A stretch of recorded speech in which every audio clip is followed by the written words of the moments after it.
నమస్కారం వార్తలోకి స్వాగతం ముందుగా ముఖ్యాంశాలు తాతయ్యగుంట గంగమ్మ గుడి పునర్నిర్మాణ పెండింగ్ పనులను త్వరగా పూర్తి చేస్తాం గంగమ్మ గుడి పెండింగ్ పనుల పూర్తికి టీటీడీ అదనపు నిధులు వెల్లడించిన TTD board chairman BR Naidu Tirupati MLA RN Srinivasulu Tirupati నగరంలో పారిశుద్ధ్య పనులు మరింత మెరుగ్గా చేపట్టేందుకు యంత్రాలను వినియోగిస్తున్నాము పేర్కొన్న తిరుపతి నగరపాలక సంస్థ కమిషనర్ మౌర్య విద్యుత్ కాంట్రాక్ట్ కార్మికులు ఎదుర్కొంటున్న వివిధ రకాల సమస్యల పరిష్కారం కోసం ఈ నెల 24వ తేదీ సోమవారం నుంచి నిరవధిక రిలే నిరాహార దీక్షలు చేపడతాం పేర్కొన్న సిఐటియు శ్రీవాణి ట్రస్ట్ తెలుగుదేశం అధికారంలో ఉండగా ఏర్పాటు చేసినదే శ్రీవాణి ట్రస్ట్ ను అత్యంత సమర్థవంతంగా నిర్వహించింది వైఎస్ఆర్సీపీ ప్రభుత్వ హయాంలోనే పేర్కొన్న టీటీడీ మాజీ చైర్మన్ వైఎస్ఆర్సీపీ రాష్ట్ర అధికార ప్రతినిధి భూమన కరుణాకర్ రెడ్డి వార్తల్లోని వివరాలు తిరుపతి నగరంలో పారిశుద్ధ్య పనులు మరింత మెరుగ్గా చేపట్టేందుకు యంత్రాంగాలను వినియోగిస్తున్నామని నగరపాలక సంస్థ కమిషనర్ మౌర్య అన్నారు శనివారం ఉదయం 1వ వార్డులోని తిరుమల రెడ్డి నగర్ గోదాదేవి మార్గం తదితర ప్రాంతాల్లో హెల్త్ ఇంజనీరింగ్ ప్లానింగ్ అధికారులతో కలిసి నూతనంగా కొనుగోలు చేసిన స్వీపింగ్ యంత్రాలతో జరుగుతున్న పారిశుద్ధ్య పనులను పరిశీలించారు ఈ సందర్భంగా కమిషనర్ మాట్లాడుతూ నగరంలో పారిశుద్ధ్య పనులు మరింత మెరుగ్గా చేపట్టేందుకు 2 స్వీపింగ్ యంత్రాలు కొనుగోలు చేశామని తెలిపారు గ్యాస్తో నడిచే 3 ఆటోలను ఏజీఎన్పీ సంస్థ విరాళంగా ఇచ్చిందని అన్నారు మాస్టర్ ప్లాన్ రోడ్లు తదితర ప్రాంతాల్లో స్వీపింగ్ యంత్రాల ద్వారా త్వరగా స్వీప్ చేయాలని అన్నారు అలాగే ప్రతిరోజు ఇంటింటికి చెత్త వాహనం వెళ్లేలా ప్రత్యేక అధికారులు ప్రణాళికలు సిద్ధం చేయాలన్నారు కాలువల్లో రోడ్లపైన చెత్త వేయకుండా ప్రజలకు అవగాహన కల్పించాలని పేర్కొన్నారు డ్రైనేజీ కాలువల్లో చెత్త నిలిచిపోకుండా తగు చర్యలు చేపట్టాలని కోరారు కమిషనర్ వెంట అదనపు commissioner Charan Tej Reddy deputy commissioner Amarayya superintendent engineer Shyam Sundar municipal engineer Gomathi health officer doctor Yuva Anvesh తదితర అధికారులు పాల్గొన్నారు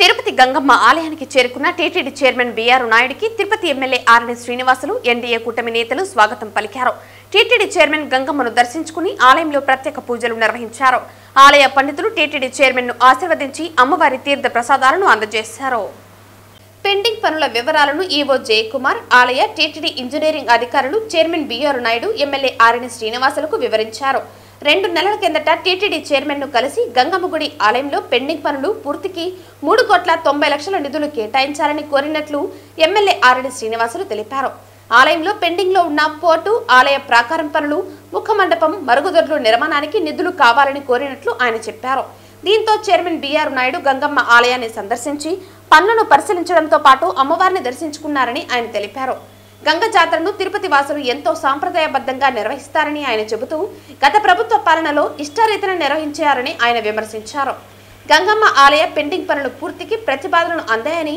వీటిపై ఈ నెల 24వ తేదీ బోర్డు మీటింగ్ లో చర్చించి నిర్ణయం తీసుకుంటామని బోర్డు చైర్మన్ బిఆర్ నాయుడు తెలిపారు ఇప్పటికే మొదటి విడతలో 3.75 కోట్లు ఆలయ అభివృద్ధికి ఇచ్చినట్లు ఆయన తెలిపారు గంగ జాతరను ఎంతో భక్తిభావంతో స్థానికులు జరుపుకోవటం ఆనవాయితీగా వస్తోందని పేర్కొన్నారు ఎన్డీఏ కూటమి ప్రభుత్వం అధికారంలోకి వచ్చాక ఆలయ పనులు వేగవంతమయ్యాయని పేర్కొన్నారు ఈ కార్యక్రమంలో శాప్ చైర్మన్ రవినాయుడు యాదవ సంక్షేమ అభివృద్ధి corporation chairman Narasimha Yadav TTD board సభ్యులు Bhanuprakash Reddy deputy mayor RC Munikrishna కార్పొరేటర్లు ఎస్కే బాబు నరసింహాచారి తదితర అధికారులు పాల్గొన్నారు ఏ ఒక్క కార్యక్రమం చేయాలనుకున్న పట్టణ ప్రజలు ఫస్ట్ గంగమ్మ తల్లికి పూజలు చేసి మొదలు పెట్టడం కూడా జరుగుతూ ఉంటుంది ఈ జాతర పేదలకు మధ్యతరగతికి పెద్దలకు అందరికీ సంబంధించిన ఇది ఒక జాతర ఇది అందరూ కుల మత భేదాలు లేకుండా జరుపుకునే పండగ గంగ జాతర ఒకటే అనేసి కూడా ఈ సందర్భంగా తెలియజేసుకుంటూ ఈ గంగమ్మ గుడికి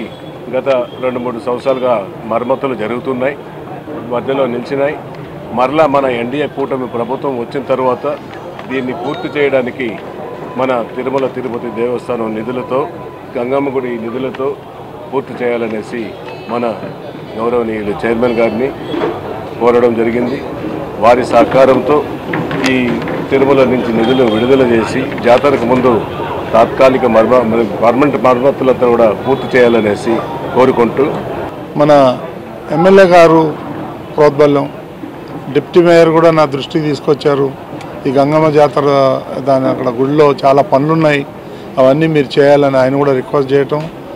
సో భానుప్రకాష్ రెడ్డి కూడా ఒకసారి నా దృష్టికి తీసుకొచ్చారు. టైం కూడా లేదు, తొందరగా కంప్లీట్ చేస్తాము. కాబట్టి మా మీద నమ్మకం ఉంచి మీరందరూ ఈరోజు ఇక్కడ సమావేశమై నన్ను ఆహ్వానించి నాకు గౌరవించారు. ప్రతి ఒక్కరికి టెంపుల్ కమిటీకి కానీ, ఈ రాజకీయ నాయకులకు కానీ, ఎన్డీఏ నాయకులకు కానీ అందరికీ పేరు పేరున ధన్యవాదాలు తెలుపుకుంటూ వెంటనే పనులు ప్రారంభించేలాగా నేను ప్రయత్నం చేస్తాను. కొంతవరకైనా ఇవన్నీ కంప్లీట్ చేస్తే వచ్చే భక్తులకి సౌకర్యంగా ఉంటుందని చెప్పేసి చాలాసార్లు మేము ఎమ్మెల్యే గారు నా దృష్టికి తీసుకొచ్చారు. వెంటనే పనులు ప్రారంభించేటప్పుడు నేను చర్యలు తీసుకుంటానని మనవి చేస్తూ నమో వెంకటేశాయ. తిరుపతి వాసులందరికీ తల్లితో సమానం. అంత పవిత్రమైనటువంటి దేవాలయం 2019 నుంచి 2024 వరకు కొంతమంది సొంత వ్యక్తుల దేవాలయంగా మారిపోయింది. ఇష్టానుసారంగా నియమ నిబంధనల్ని పక్కన పెట్టి ఇప్పుడే నాకు ప్రధాన అర్చకులు చెప్పారు, బెదిరించి పూజ సమయాలను కూడా ముందుకు తీసుకురావడం మంచిది కాదు. ఇది ఎందుకంటే ఆలయాల పవిత్రత కాపాడుకోవాల్సిన బాధ్యత మనందరి మీద ఉంది. 2019 ముందు ఏ విధంగా సాంప్రదాయ పద్ధతిలో స్వామివారికి నుంచి సారె వచ్చి ఊరేగింపుగా తిరుపతి పురవీధుల్లో వస్తుందో అదేవిధంగా ఈసారి తీసుకువచ్చే దిశగా మేము చైర్మన్ గారి దృష్టికి తీసుకుని వచ్చాం. వారు సానుకూలంగా స్పందించారు. విద్యుత్ కాంట్రాక్ట్ కార్మికులు ఎదుర్కొంటున్న వివిధ రకాల సమస్యల పరిష్కారం కోసం ఈ నెల 24వ తేదీ సోమవారం నుంచి నిరవధిక రిలే నిరాహార దీక్షలు చేపట్టనున్నట్లు సిఐటియు జిల్లా ప్రధాన కార్యదర్శి Kandarapu Murali, United electricity employees union ప్రధాన కార్యదర్శి కె కుమార్, పర్మనెంట్ ఉద్యోగుల సంఘం నాయకులు శివప్రసాద్లు ప్రకటించారు. శనివారం ఉదయం తిరుపతి ప్రెస్ క్లబ్ లో జరిగిన మీడియా సమావేశంలో నేతలు ప్రసంగిస్తూ కూటమి ప్రభుత్వం అధికారంలోకి వచ్చి 10 నెలలు కావస్తున్నా కాంట్రాక్ట్ కార్మికుల సమస్యలను పట్టించుకోకపోవడం దారుణమని విమర్శించారు. దశాబ్ద కాలంగా విద్యుత్ సంస్థలలో పనిచేస్తున్న కాంట్రాక్ట్ కార్మికులను రెగ్యులైజేషన్ చేయకుండా వేధిస్తున్నారని, తెలంగాణ తరహాలో డైరెక్ట్ పేమెంట్ ఇవ్వాలని కోరినా పట్టించుకోవటం లేదని తీవ్రస్థాయిలో విమర్శించారు. 2022 పీఆర్సీ అరియన్స్ ను 15 సంవత్సరాలుగా వాచ్ అండ్ వార్డులుగా పనిచేసి షిఫ్ట్ ఆపరేటర్లుగా ఉద్యోగతిని పొందిన వారికి కావలసిన వేతనాలు ఇవ్వకపోవడం, 10 సంవత్సరాల సర్వీస్ ఉన్న వారికి ఇన్సెంటివ్ ఇవ్వాలని కోరుతూ ఈ ఆందోళన కొనసాగుతుందని ప్రకటించారు. జగన్మోహన్ రెడ్డి, చంద్రబాబు నాయుడు ప్రభుత్వాల వల్ల కాంట్రాక్ట్ కార్మికులకు ఒరిగిందేమీ లేదని ఆరోపించారు. నిత్యావసర వస్తువుల ధరలు విపరీతంగా పెరిగిపోయి కార్మికులు అల్లాడిపోతూ ఉంటే వేతనాలు పెంచకుండా కూటమి ప్రభుత్వం వేడుక చూస్తూ ఉండటం దారుణమని అన్నారు. సమస్యల పరిష్కారంకై చేపట్టబోతున్న నిరాహార దీక్షలు తర్వాతి ఆందోళనకు ఉధృతం చేస్తామని ప్రకటించారు. సమస్య తీవ్రత పెరగక ముందే రాష్ట్ర ముఖ్యమంత్రి నారా చంద్రబాబు నాయుడు, ఉప ముఖ్యమంత్రి పవన్ కళ్యాణ్లు జోక్యం చేసుకుని సమస్యను పరిష్కారం చేయాలని విజ్ఞప్తి చేశారు. గత ప్రభుత్వానికి ఈ ప్రభుత్వానికి తేడా లేని రీతిలో మీరు పరిపాలన చేస్తే ఎవడికేం ప్రయోజనం జరిగినట్టు? ధరలు తగ్గించరు, నిత్యావసర వస్తువులన్నీ విపరీతంగా పెరిగిపోతూ ఉంటాయి, రోజువారీ జీవించడమే కష్టమైపోతూ ఉంటుంది. కాంట్రాక్ట్ కార్మికులకి 20 ఏళ్లుగా వేతనాలు పెంచకుండా వేధించే కార్యక్రమాన్ని చేస్తున్నారు. ఇదేమి న్యాయం? ఇది చంద్రబాబు నాయుడు ఉన్నా ఆ కడుపు మీద కొట్టడమే, జగన్మోహన్ రెడ్డి ఉన్నా ఆ కడుపు మీద కొట్టడమే, లేదా పవన్ కళ్యాణ్ బీజేపీ నాయకులు అదే మాదిరి చంద్రబాబు నాయుడు గారు సంయుక్తంగా కూటమి ప్రభుత్వం కూడా కడుపు మీద కొట్టే కార్యక్రమం చేస్తాం తప్ప కడుపు నింపే కార్యక్రమాన్ని మాత్రం చేయడం లేదు. ఇది చాలా దుర్మార్గమైంది. దీన్ని మేము తీవ్రంగా వ్యతిరేకిస్తున్నాం. విద్యుత్ రంగంలో ఉన్నటువంటి కాంట్రాక్ట్ కార్మికులందరూ పెద్ద ఎత్తున తిరగబడి పోరాడక ముందే రెగ్యులర్ ఉద్యోగులు కూడా వచ్చి కాంట్రాక్ట్ కార్మికులకు మద్దతు ప్రకటించే పరిస్థితి వచ్చిందంటేనే మీ పరిపాలనా వ్యవహారం ఎట్లా ఉందో మీరు ఆలోచించుకోండి. దయచేసి ఆ కుటుంబాల్లో ఆకలి మిగిల్చవద్దు, వెదలు మిగిల్చవద్దు, వాళ్ళకి న్యాయం చేయమని చెప్పి సిఐటి తరఫున నేను విజ్ఞప్తి చేస్తున్నాను. ఏపీఆర్సీ జరిగిన గత 3 సమావేశాల్లో నాగార్జున రెడ్డి గారికి చెప్పడం జరిగింది, దాని తర్వాత వచ్చిన వాళ్ళకు కూడా చెప్పడం జరిగింది. అయినా కూడా ఫలితం శూన్యం. అంటే ఎవరికి చెప్పాలా, ఎంతవరకు తీసుకెళ్లాలన్నా అంతవరకు తీసుకెళ్లారు. అయినా కూడా ఈ సమస్యను ఏం చేస్తారో వాళ్ళకే తెలియట్లేదు. 11వ నెలలో హెచ్ఆర్ కమిటీ మీటింగ్ జరిగింది. ఆ కమిటీ మీటింగ్లో మినిట్స్లో పెట్టారు ఆ పాయింట్ని. సరే పెట్టారు అంటే ఓకే, న్యాయం జరుగుతుంది నెక్స్ట్ అన్నా అని అనుకున్నాం. సో 11వ నెల అయిన తర్వాత 3వ నెలలో కండక్ట్ చేస్తామన్నారు. సో 3వ నెల వరకు ఆగండి, అప్పుడు మీకు న్యాయం జరగకపోతే మీరు చేయండి అన్నారు. మొన్న 11వ తారీఖు జరిగింది హెచ్ఆర్ కమిటీ మీటింగ్. కానీ అందులో కనీసం ఆ పాయింట్ కూడా లేకుండా తీసేశారు. ఒక ఏపీఆర్సీ మీటింగ్లో చర్చకు వచ్చిన అంశం కానీ, అంతకుముందు జరిగిన హెచ్ఆర్ కమిటీలో వచ్చిన ఒక అంశం కానీ నెక్స్ట్ జరిగే హెచ్ఆర్ కమిటీలో లేకుండా పోతా ఉంది అంటే ఈ అధికారుల చిత్తశుద్ధి ఎలా ఉందో మీరే అర్థం చేసుకోవచ్చు. సో ఇంకా విధి లేని పరిస్థితుల్లో మేనేజ్మెంటే మమ్మల్ని ఈ ధర్నా కార్యక్రమాలు చేయమని చెప్తాందని మేము భావించే ఈ ధర్నా కార్యక్రమాలు రిలే హంగర్ స్ట్రైక్ స్టార్ట్ చేస్తున్నాము. సో అప్ టు సమస్యలు తీరేంత వరకు మేము రెగ్యులర్ ఎంప్లాయీస్ తరపున పూర్తి సహకారాలు, అవుట్సోర్సింగ్ ఎంప్లాయీస్ యొక్క కాంట్రాక్ట్ కార్మికుల యొక్క సమస్యలు తీరే వరకు మా సహకారం అందిస్తామని తెలియజేస్తూ సెలవు తీసుకుంటాం. తిరుపతిలో నిర్మాణంలో ఉన్న ముంతాజ్ హోటల్ అనుమతులు రద్దు చేయడం అభినందనీయమని బీసీవై పార్టీ మద్దతుదారులు, యాదవ సంఘ ప్రతినిధులు హర్షం వ్యక్తం చేశారు. జీవో నంబర్ 24ను రద్దు చేస్తూ ముంతాజ్ హోటల్ కి టీటీడీ ఇచ్చిన భూములను వెనక్కి తీసుకుంటూ ముఖ్యమంత్రి చెప్పడం పట్ల సంతోషాన్ని వ్యక్తం చేస్తూ తిరుపతి అలిపిరిలోని శ్రీవారి పాదాల మండపం వద్ద బీసీవై పార్టీ మద్దతుదారులు, యాదవ సంఘం నాయకులు కొబ్బరికాయలు కొట్టి స్వామివారికి మొక్కులు చెల్లించుకున్నారు. ఈరోజు అలిపిరి పాదాల చెంత కలియుగ ప్రత్యక్ష దైవం శ్రీ వెంకటేశ్వర స్వామివారి పాదాల చెంత ఈరోజు బీసీవై యువత, అదేవిధంగా ప్రతి ఒక్క శ్రీవారి భక్తుడు ఈరోజు ఎంతో ఆనందోత్సవాలతో స్వామివారికి 101 కొబ్బరికాయలు కొట్టి తమ యొక్క సంతోషాన్ని వెలిబుచ్చడం జరిగింది. ఎందుకనంటే గతంలో కొన్ని ప్రభుత్వాలు తీసుకున్నటువంటి జీవో నెంబర్ 24 ఇచ్చి స్వామివారి 7 కొండల వద్ద ముంతాజ్ హోటల్ అని చెప్పి ఒక 7 స్టార్ హోటల్కి పర్మిషన్ ఇవ్వడం జరిగింది. దాని మీద అనేక ఉద్యమాలు చేసి బీసీవై అధినేత బోడి రామచంద్ర యాదవ్ గారు, అదేవిధంగా సాధు సంతత్ శ్రీనివాసానంద సరస్వతి గారు పోరాడి ప్రభుత్వం దృష్టికి ప్రతిపక్ష పార్టీ ఏదైతే చేయాల్సినటువంటి పని ఉందో ప్రజల గొంతే తన గొంతుగా ప్రభుత్వానికి విన్నవించి అక్కడ ముంతాజ్ హోటల్ని రద్దు చేయించినందుకు మొదటగా బోడే రామచంద్ర యాదవ్ గారికి ధన్యవాదాలు తెలియజేసుకుంటున్నాం. అదేవిధంగా సనాతన ధర్మానికి ఏ ఇబ్బంది వచ్చినా ఈ ప్రభుత్వం ఏర్పడి 10 నెలలలో ప్రజల నుంచి వ్యతిరేకత వచ్చిన వెంటనే దానిని వెంటనే రద్దు చేసినటువంటి రాష్ట్ర ప్రభుత్వానికి, గౌరవ ముఖ్యమంత్రి వర్యులు చంద్రబాబు నాయుడు గారికి, అదేవిధంగా పవన్ కళ్యాణ్ గారికి కూడా ప్రత్యేక ధన్యవాదాలు తెలియజేసుకుంటూ ఓం నమో వెంకటేశాయ. నమో వెంకటేశాయ. ఈరోజు ముఖ్యంగా మాట్లాడదలసిన విషయాలు ఏదైనా ఉందంటే, ప్రభుత్వం ఏడాది కాకముందే ప్రజల పార్టీ అని నిరూపించుకున్నారు. కావున సనాతన ధర్మాన్ని కూడా పాటిస్తూ హిందూ మనోభావాలను కూడా దెబ్బతీసే విధంగా లేకుండా ప్రజల పట్ల ఉండి ఈరోజు ఒక 7 స్టార్ అనే హోటల్ని రద్దు చేయడం జరిగింది. అదేవిధంగా ఈ యొక్క పార్టీలకి ఇప్పుడు యాదవులు, అదేవిధంగా తిరుమల క్షేత్రంలో ఉండే భక్తులు కావచ్చు, ఏదైతే మనోభావాలు దెబ్బతీయకుండా ఈరోజు నిలబెట్టడం జరిగిందో ఈ పార్టీకి అనేక కృతజ్ఞతలు తెలియజేస్తున్నాం. ఓం నమో వెంకటేశాయ.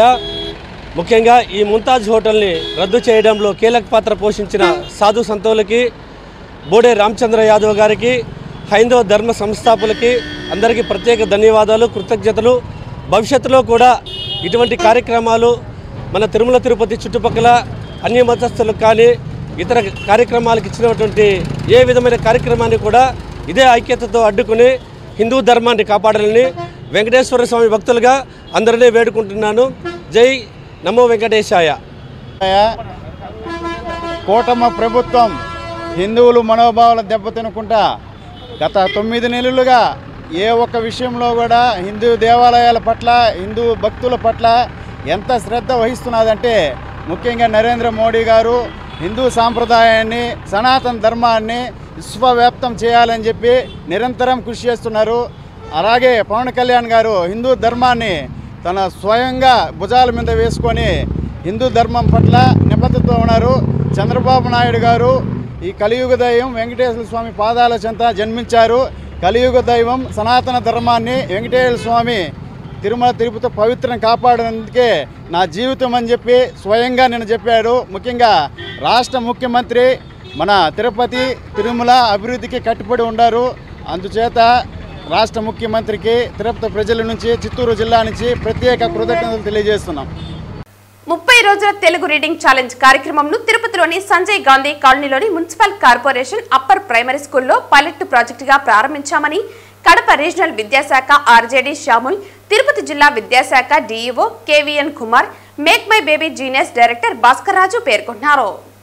ఈ సందర్భంగా వీరు మాట్లాడుతూ 30 రోజులు తెలుగు రీడింగ్ ఛాలెంజ్ కార్యక్రమంలో తిరుపతిలోని సంజయ్ గాంధీ కాలనీలోని మున్సిపల్ కార్పొరేషన్ అప్పర్ ప్రైమరీ స్కూల్లో పైలట్ ప్రాజెక్టుగా ప్రారంభించామని తెలిపారు. విద్యార్థులకు రీడింగ్ తో పాటు రైటింగ్ స్కిల్స్ కూడా అవసరమన్నారు. ప్రయోగాత్మకంగా డెమో క్లాసులు నిర్వహించామని పేర్కొన్నారు. ప్రైమరీ విద్యార్థులకు మరింత పరిజ్ఞానం అవసరమని, చదవటం రాయటం అనేది ప్రాథమిక అర్హత అన్నారు. బేసిక్ ఫౌండేషన్ పిల్లలకు అవసరమన్నారు. 70% మంది పిల్లలకు మాత్రమే స్కిల్స్ ఉన్నాయని, ఆ మిగిలిన 30% మందిలో కూడా స్కిల్స్ పెంపొందించడం కోసం కృషి చేస్తున్నామని తెలిపారు.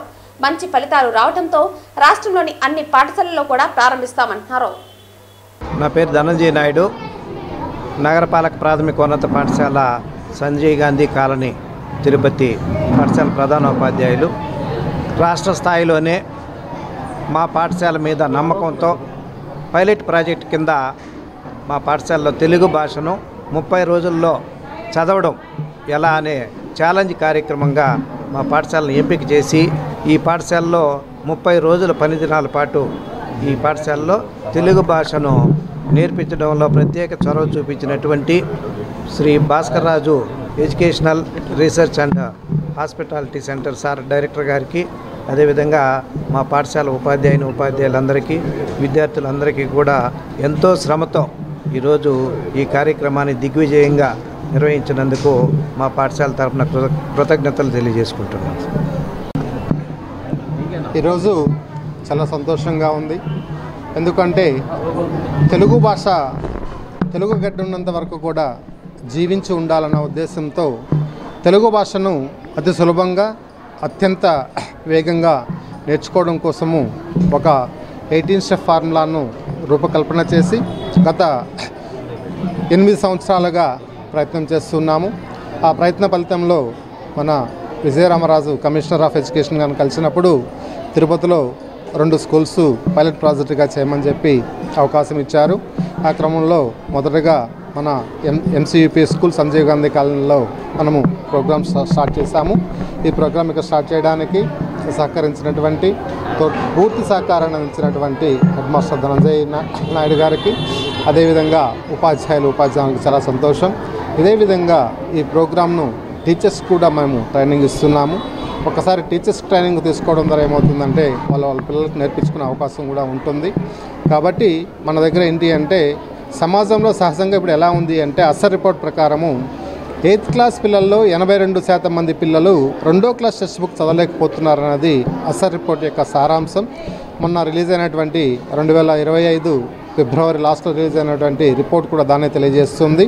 మరి దాన్ని తోసిరాజంతూ అది తప్పు అని నిరూపిస్తూ పిల్లలకు సరైన గైడెన్స్ శిక్షణ ఇవ్వగలిగితే 2, 3వ క్లాస్ పిల్లలు కూడా 10వ క్లాస్ బుక్ చదవగలరు, ఏ న్యూస్ పేపర్ ఇచ్చినా చదవగలరు, ఏ బుక్ ఇచ్చినా చదవగలరు అని నిరూపించడం కోసము మనము ఈ పైలట్ ప్రాజెక్ట్ను స్టార్ట్ చేశాము. దీంట్లో 60 to 70% ఆఫ్ ద స్టూడెంట్స్ సక్సెస్ఫుల్గా వాళ్ళు ఏ క్లాస్ అయినప్పటికీ 2nd క్లాస్ కానీ 3rd క్లాస్ కానీ 4th, 5th క్లాస్ పిల్లలు 10th క్లాస్ టెక్స్ట్ బుక్స్ను చదవడంలో తర్ఫీదు పొందారు. అనర్గళంగా తప్పులు లేకుండా చదవడము చేస్తున్నారు. అదేవిధంగా న్యూస్ పేపర్ ఇచ్చి చదవమన్నప్పుడు కూడా చాలా బాగా చదవగలుగుతున్నారు. మరి ఇదే విధంగా రాష్ట్రంలో ఉన్నటువంటి అన్ని గవర్నమెంట్ స్కూల్స్లో కూడా అవకాశం కల్పించగలిగితే మేము చేయడానికి మా యొక్క educational hospital and research centre తరఫున చేయడానికి మేము సిద్ధంగా ఉన్నామని తెలియజేస్తూ ధన్యవాదాలు తెలియజేస్తున్నాం. శనివారం రోజున తిరుపతి నగరం గోవిందనామ స్మరణతో మారుమోగింది. తిరుపతి నగరంలో మరింత ఆధ్యాత్మిక శోభను పెంచడానికి ఇటు స్థానికుల్లోనూ అటు భక్తుల్లోనూ భక్తి భావాన్ని మరింత పెంచాలనే సంకల్పంతో స్థానిక భజన మండలి కళాకారులు ప్రతి శనివారం నగరంలో గోవిందనామ సంకీర్తనలు చేపడుతున్నారు. అందులో భాగంగా ఉదయం 5 గంటల నుంచి దాదాపు 100 మంది భజన మండలి కళాకారులు భక్తులు తిరునామాలు ధరించి సాంప్రదాయ వస్త్రాలతో మంగళ వాయిద్యాలు తప్పెట్ట తాళాలతో నగరంలో గోవిందనామ సంకీర్తనలు ఆలపించారు. ఈ సందర్భంగా నగర సంకీర్తన మండలి సభ్యులు ప్రవచనకర్త చంద్రమౌళి నాయుడు, పురోహితులు సురేష్ స్వామి, రవి, చంద్రారెడ్డి, చిత్తరపు హనుమంతరావు మాట్లాడుతూ శనివారం రోజు శ్రీనివాసునికి ఎంతో ప్రీతికరమైన రోజని గుర్తు చేశారు. అందుకే ఆయనను స్మరిస్తూ నేడు భారీ సంఖ్యలో కళాకారులు తరలివచ్చి నగర సంకీర్తనలో పాల్గొనడం సంతోషంగా ఉందన్నారు. ఈ నగర సంకీర్తన అనంతరం భక్తులకు అన్నప్రసాదం పంపిణీ చేశారు. ఈ కార్యక్రమంలో గుండాల గోపినాథ్, రాజశేఖర్ రెడ్డి, మునినాదారెడ్డి, వాసుదేవరెడ్డి, తొండమనాటి సుబ్రహ్మణ్యం రెడ్డి, వాసు, విజయ్ భాస్కర్ రెడ్డి, విక్రమ్ స్వామి తదితరులు పాల్గొన్నారు. గోవిందరాజ స్వామి అవార్డు విధుల్లో ప్రతి శనివారం అఖండంగా 4 మాడ విధుల్లో గోవిందనామాలతో చేస్తూ ఆరోగ్యం ఇవ్వాలని అన్నీ ఎంత విశేషంగా ఆరోగ్యము, ఆయుష్, ఆనందము ఇస్తూ ఆ కోలాటం చూస్తూ ఉంటే కడుపు నిండిపోయింది. ఆ మాదిరి నభూతో నభవిష్యతి. మన వెంకటేశ్వర స్వామికి సమంగా ఏ దైవము లేదు భూలోకంలో. ఇదే మాదిరి ఆయన నామస్మరణ ఎక్కడ కూడా లేదు. ఇండియా కాదు, వరల్డ్ వైడ్ ఎక్కడ కూడా లేదు. ఆ మాదిరి ఈ పాతకాలంలో అంతటి భాగ్యం కల్పించిన పెద్దలందరికీ చాలా ధన్యము. ప్రధానంగా అందరూ స్వామి కృప పూర్తి చేసుకుంటూ కలో వెంకటరాయ.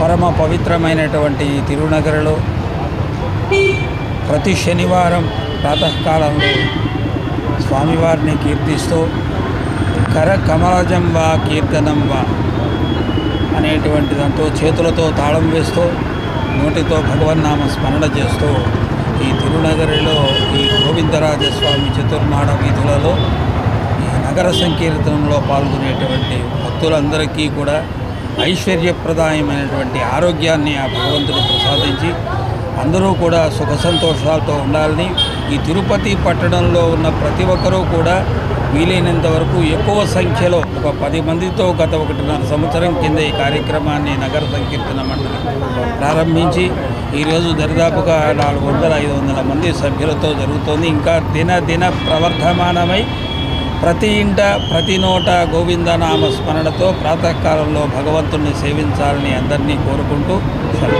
తిరుపతి మాడవీధుల్లో ఈ ప్రతి శనివారము ఈ భజన కార్యక్రమం జరుగుతుంది. ఈ గోపీనాథ్ గారి వాళ్ళ మిత్రబృందు ఆధ్వర్యంలో ఈ భజన కార్యక్రమం చక్కగా కొన్ని సంవత్సరాలుగా జరుగుతున్నది. ఇది ప్రతి పౌరునికి, ప్రతి భక్తుడికి చాలా అదృష్టం కలిగి ఉంటుంది. అట్లాగే ఈ తిరుపతిలో ఉండే పుర ప్రజలు, భక్తజనులు, భక్త బృందాలు చాలా ఉన్నాయి. వీళ్ళందరూ కూడా ఈ భజనలో పాల్గొంటే ఇంకా బాగుంటుంది. అందువల్ల ఆ దేవదేవుని ఆశీస్సులతో ఈరోజు నేను ఈ భక్త బృందంలో భజనలో పాల్గొన్నాను. ఆ దేవునికి, ఈ భజన నడిపిస్తున్న ఈ బృందానికి ధన్యవాదాలు భరోసా తెలియజేసుకుంటూ, శ్రీవాణి ట్రస్ట్ తెలుగుదేశం అధికారంలో ఉండగా ఏర్పాటు చేసిందేనని, శ్రీవాణి ట్రస్ట్ ను అత్యంత సమర్థవంతంగా నిర్వహించింది వైఎస్ఆర్సీపీ ప్రభుత్వ హయాంలోనేనని టీటీడీ మాజీ చైర్మన్, వైఎస్ఆర్సీపీ రాష్ట్ర అధికార ప్రతినిధి భూమన కరుణాకర్ రెడ్డి అన్నారు. ఈ సందర్భంగా ఆయన మాట్లాడుతూ, శ్రీవాణి ట్రస్ట్ నిధులు దుర్వినియోగమని, మా ప్రభుత్వంపై అసత్య ప్రచారం చేశారని, విజిలెన్స్ విచారణ చేపట్టి సమర్థవంతంగా నిర్వహిస్తున్నారని తేల్చారని, శ్రీవాణి ట్రస్ట్ రద్దు చేస్తామని మాట్లాడిన చైర్మన్ బిఆర్ నాయుడు కోటా పెంచి టికెట్లు అమ్మకాలు చేశారని, వైఎస్ జగన్మోహన్ రెడ్డి హయాంలో శ్రీవాణి నిధుల ద్వారానే 3600 ఆలయాన్ని నిర్మాణం చేశామని భూమన కరుణాకర్ రెడ్డి పేర్కొన్నారు. శ్రీవాణి ట్రస్ట్ అన్నది తెలుగుదేశం ప్రభుత్వంలో ఏర్పాటు చేసినటువంటి ట్రస్ట్. అది వైఎస్ఆర్ కాంగ్రెస్ పార్టీ అధికారంలో ఉండగా ఏర్పాటు చేసినటువంటిది కాదు. దాన్ని అత్యంత సమర్థవంతంగా నిర్వహించింది జగన్మోహన్ రెడ్డి గారి ఏలుబడిలో. వేలాది కోట్ల రూపాయలు శ్రీవాణి ట్రస్ట్ నిధుల ద్వారా ఆ ట్రస్టుకు జమ కాబడటం జరిగింది. గతంలో చంద్రబాబు నాయుడు గారు, పవన్ కళ్యాణ్ గారు దారుణమైనటువంటి విమర్శలు వెంకటేశ్వర స్వామి ఆలయాన్ని ఉపయోగించుకొని వైఎస్ఆర్ పార్టీ పాలన మీద చేసిన దాంట్లో భాగంగా శ్రీవాణి నిధుల దుర్వినియోగం అన్నదాని మీద అతి ఎక్కువగా మాట్లాడడం జరిగింది. వాళ్ళు అధికారంలోకి వచ్చి 9 నెలలైంది. దీని మీద విజిలెన్స్ ఎంక్వైరీ కూడా వేశారు. ఇంతవరకు చిన్న వెంట్రుక వాసి తప్పును కూడా పట్టుకోలేకపోగా బిఆర్ నాయుడు గారు అధ్యక్షులు అయిన తరువాత శ్రీవాణి ట్రస్టుకు సంబంధించినటువంటి దర్శన టిక్కెట్ల కోటా కూడా ఎక్కువ చేసి అమ్మటం కూడా జరిగింది. మొదట్లో ఆయనేమో శ్రీవాణిని రద్దు చేస్తామని కూడా ప్రకటించటం జరిగింది. ముఖ్యమంత్రి గారు అనుమతిచ్చినారని. ఆ తర్వాత ఇవన్నీ సాధ్యమయ్యే పనులు కావు, అది చాలా సమర్థవంతంగా నిర్వహిస్తున్నటువంటి సంస్థ. ఒకవేళ దానిని రద్దు చేసి జనరల్ ఫండ్లోకి మారిస్తే జీఎస్టీనే దాదాపు 60 కోట్ల రూపాయల భారం పడేటువంటి ప్రమాదం ఉన్నదని గ్రహించిన తరువాత శ్రీవాణి ట్రస్టుల గురించి ఒక్క మాట మాట్లాడడం కూడా మానేసినారు. మానేసినటువంటిది ఆ తర్వాత ఎలా తమ తప్పును కప్పిపుచ్చుకోవాలా అన్నటువంటి ఆలోచనతో నిన్న కొత్త ప్రచారానికి ముఖ్యమంత్రి గారు ఒక తెరదీసినారు. ఆలయాల అవసరాన్ని గురించి భక్తులు చాలా చోట్ల నుంచి తనను అడుగుతున్నట్టుగా ఆ ఆలయాల నిర్మాణం కోసమని వెంకటేశ్వర ఆలయాల నిర్మాణ నిధి ట్రస్టు అన్నదాన్ని కొత్తదిగా ఏర్పాటు చేస్తాము అని ముఖ్యమంత్రి గారికి ఈ సందర్భంగా గుర్తు చేస్తున్న విషయం, శ్రీవాణి ట్రస్టు యొక్క ప్రధానమైనటువంటి ఆశయమే దేశంలో ముఖ్యంగా మన రాష్ట్రంలో వివిధ ప్రాంతాలలో దేవాలయాల నిర్మాణమే. మా ప్రభుత్వ హయాంలో ఇప్పటికీ 3600 దేవాలయాలను శ్రీవాణి నిధుల నుంచే ఖర్చు పెట్టి నిర్మించి అక్కడున్నటువంటి స్థానికులకు అప్పగించటం జరిగింది. మళ్ళా మీరు కొత్తగా ఒక ట్రస్ట్ ఏర్పాటు చేస్తామని చెప్పటంలో ఆంతర్యం ఏమిటి అని చంద్రబాబు గారిని అడుగుతున్నాం మేము. శనివారం ఉదయం వీఐపీ విరామ సమయంలో తిరుమల శ్రీ వెంకటేశ్వర స్వామివారి సేవలో పలువురు ప్రముఖులు పాల్గొని మొక్కులు చెల్లించుకున్నారు. తిరుమల శ్రీ వెంకటేశ్వర స్వామివారిని శనివారం ఉదయం వీఐపీ విరామ సమయంలో టేబుల్ టెన్నిస్ క్రీడాకారిణి నైనా జైస్వాల్, ప్రముఖ సినీ దర్శకుడు క్రిష్ జాగర్లమూడి, టీటీడీ బోర్డు సభ్యులు, బీజేపీ నేత భానుప్రకాష్ రెడ్డి వేరువేరుగా స్వామివారి సేవలో పాల్గొని మొక్కులు చెల్లించుకున్నారు. దర్శన అనంతరం రంగనాయకుల మండపంలో వేద పండితులు వేద ఆశీర్వచనం అందించగా ఆలయ అధికారులు శ్రీవారి తీర్థ ప్రసాదాలు అందజేశారు. అనంతరం ఆలయం వెలుపల నైనా జైస్వాల్ మీడియాతో మాట్లాడుతూ యూరోప్లో జరిగే టేబుల్ టెన్నిస్ కి శిక్షణ జరుగుతోందని, బాగా ప్రదర్శన చేస్తామని భావిస్తున్నానని అన్నారు. నా పుట్టినరోజును పురస్కరించుకుని శ్రీవారి ఆశీస్సులు పొందడం చాలా సంతోషంగా ఉందన్నారు. ప్రపంచంలోనే నాకు చాలా ఇష్టమైన ప్రదేశం తిరుమల అని, కొండ ఎక్కిన ప్రతిసారి కొండంత ధైర్యం నాలో వస్తుందని, శ్రీ వెంకటేశ్వరుడే నా ధైర్యం అన్నారు. గతి తప్పిన ఈ లోకానికి సూర్యకాంతి అందించే క్షేత్రమే తిరుమల అని అన్నారు. అందరికీ నమస్కారం. ఓం నమో వెంకటేశాయ. ఈరోజు నా పుట్టినరోజు సందర్భంగా నేను తిరుమలకి వచ్చాను, శ్రీవారి దర్శనం చేసుకున్నాను. చాలా ఆనందంగా ఉంది. అండ్ ఇది నాకు ప్రపంచంలోనే చాలా ఇష్టమైన ప్లేస్ తిరుమల. ఎందుకంటే ప్రతిసారి వచ్చినప్పుడు ప్రతి కొండ ఎక్కే కొద్దీ నాలో కొండంత ధైర్యం వస్తుంది. ఎందుకంటే శ్రీ వెంకటేశ్వర స్వామి నా ధైర్యము. మరియు మనం చూస్తే నిజం చెప్పాలంటే నీతి ఉండాలి, మంచి చేయాలంటే మనసు ఉండాలి. మనసున్న మహారాజు దైవం ఒకటే. కావున కష్టపడి ఫలితము దైవాన్ని అందిస్తే సుఖము స్వాభావికంగా దొరుకుతుంది. అండ్ ఇక్కడ వచ్చిన భక్తులందరూ కూడా చాలా అదృష్టవంతులు. ఎందుకంటే మనం చూస్తే అంధకార బంధురమైన కలియుగమున గతి తప్పిన మానవ జన్మానికి సూర్యుని వెలుగు లాంటిది ఈ తిరుమల శ్రీవారి దర్శనం అని నేను చెప్పగలను. ప్రస్తుతానికైతే ఇప్పుడు ట్రైనింగ్ జరుగుతుంది. రాబోయే యూరోప్లో జరిగే స్లోవేనియా ఓపెన్ గురించి నేను ఇప్పుడు ప్రిపేర్ అవుతున్నాను. సో అక్కడ కూడా బాగా పర్ఫామ్ చేస్తాను అనేసి ఆశిస్తున్నాను. And really glad to be here today. నిన్న తిరుమలకు విచ్చేసినటువంటి రాష్ట్ర ముఖ్యమంత్రి వర్యులు నారా చంద్రబాబు నాయుడు గారు తిరుపతిలో స్వామివారి పాదాల చెందుతున్నటువంటి ముంతాజ్ హోటల్స్ అనుమతులు రద్దు చేయడాన్ని మేము స్వాగతిస్తున్నాం. ఇది ఒక శుభ పరిణామంగా మేము భావిస్తున్నాం. మొత్తం ఆ అలిపిరి మార్గంగా ఉన్నటువంటి ఆ రహదారిని మొత్తం టెంపుల్ కారిడార్గా డిక్లేర్ చేసి భవిష్యత్తులో అక్కడ ఇలాంటి ధార్మిక వ్యతిరేక, ఎందుకంటే ఒక స్టార్ హోటల్ అంటే దాంట్లో బార్లు, పబ్బులు, మాంసాహారం ఇవన్నీ వచ్చే అవకాశం ఉంది. కాబట్టి అది భక్తుల మనోభావాలకి సంబంధించిన అంశం కాబట్టి అలాంటిది ఉండకూడదని చెప్పి మొట్టమొదటి ధర్మకర్తల మండలి సమావేశంలో దాని మీద తీర్మానం చేసి ముఖ్యమంత్రి గారికి పంపించారు. రాష్ట్ర ప్రభుత్వానికి వెంటనే రాష్ట్ర ప్రభుత్వం స్పందించి గత ప్రభుత్వం జగన్మోహన్ రెడ్డి ఇచ్చినటువంటి ఉత్తర్వుల్ని రద్దుపరుస్తూ నిన్న వారు ఉత్తర్వులు జారీ చేయడం జరిగింది. ఇది చాలా స్వాగతించదగ్గ విషయం. కోట్లాది మంది భక్తులు దీన్ని స్వాగతిస్తున్నారు. గత ప్రభుత్వంలో ముఖ్యంగా పరకామని, గతంలో శ్రీవారి హుండీలో మనం ఎక్కడున్నామో ఈరోజు కలియుగ ప్రత్యక్ష దైవన వెంకటేశ్వర స్వామి పరకామనిలో దాదాపు కోట్ల రూపాయలు దొంగతనం జరిగింది. దాన్ని నియమ నిబంధనలకు వ్యతిరేకంగా లోక్ అదాలత్లో రాజీ చేశారని చెప్పి ఆ రాజీలో కూడా పోలీస్ అధికారుల నుంచి ఒత్తిడి వచ్చిన కారణంగా మేము రాజీకి వెళ్లాల్సిన పరిస్థితి ఏర్పడిందని చెప్పి విజిలెన్స్ రిపోర్ట్లో ఉండడాన్ని నేను లోకేష్ బాబు దృష్టికి నేను తీసుకుని వెళ్ళడం జరిగింది. దీని మీద వెంటనే చర్యలు తీసుకుంటామని చెప్పారు. దీని మీద కూడా నేను బోర్డులో కూడా దీని మీద అబ్జెక్షన్స్ కూడా చెప్పడం జరిగింది. టీటీడీ ఈవో గారు విజిలెన్స్ నివేదిక వచ్చిన తర్వాత వారి మీద చర్యలు తీసుకుంటామని చెప్పారు. నేను ఈరోజు దీని మీద సిఐడి ఎంక్వైరీకి డిమాండ్ చేస్తున్నాను. వార్తలు ముగించే ముందు ముఖ్యాంశాలు మరోసారి. తాతయ్యగుంట గంగమ్మ గుడి పునర్నిర్మాణ పెండింగ్ పనులను త్వరగా పూర్తి చేస్తాం. గంగమ్మ గుడి పెండింగ్ పనుల పూర్తికి టీటీడీ అదనపు నిధులు వెల్లడించిన TTD board chairman BR Naidu, Tirupati MLA RN Srinivasulu. Tirupati నగరంలో పారిశుద్ధ్య పనులు మరింత మెరుగ్గా చేపట్టేందుకు యంత్రాలను వినియోగిస్తున్నాము పేర్కొన్న తిరుపతి నగరపాలక సంస్థ కమిషనర్ మౌర్య. విద్యుత్ కాంట్రాక్ట్ కార్మికులు ఎదుర్కొంటున్న వివిధ రకాల సమస్యల పరిష్కారం కోసం ఈ నెల 24వ తేదీ సోమవారం నుంచి నిరవధిక రిలే నిరాహార దీక్షలు చేపడతాం పేర్కొన్న సిఐటియు. శ్రీవాణి ట్రస్ట్ తెలుగుదేశం అధికారంలో ఉండగా ఏర్పాటు చేసినదే. శ్రీవాణి ట్రస్ట్ ను అత్యంత సమర్థవంతంగా నిర్వహించింది వైఎస్ఆర్సీపీ ప్రభుత్వ హయాంలోనే పేర్కొన్న టీటీడీ మాజీ చైర్మన్, వైఎస్ఆర్సీపీ రాష్ట్ర అధికార ప్రతినిధి భూమన కరుణాకర్ రెడ్డి. ఈ వార్తలు ఇంతటితో సమాప్తం. తిరిగి వార్తల్లో మళ్ళీ కలుద్దాం. అంతవరకు సెలవు. నమస్కారం.